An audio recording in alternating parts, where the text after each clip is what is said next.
Here's a quick tip. When you're going to create surfaces, first make sure that the civil logistics styles has been brought into your drawing.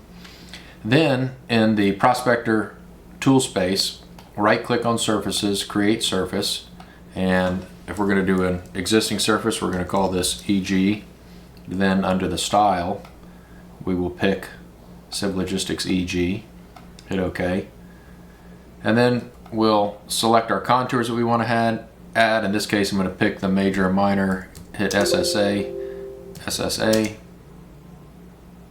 SSA, there we go, to grab all of them, and then go down to the surface, contours, add, and hit OK.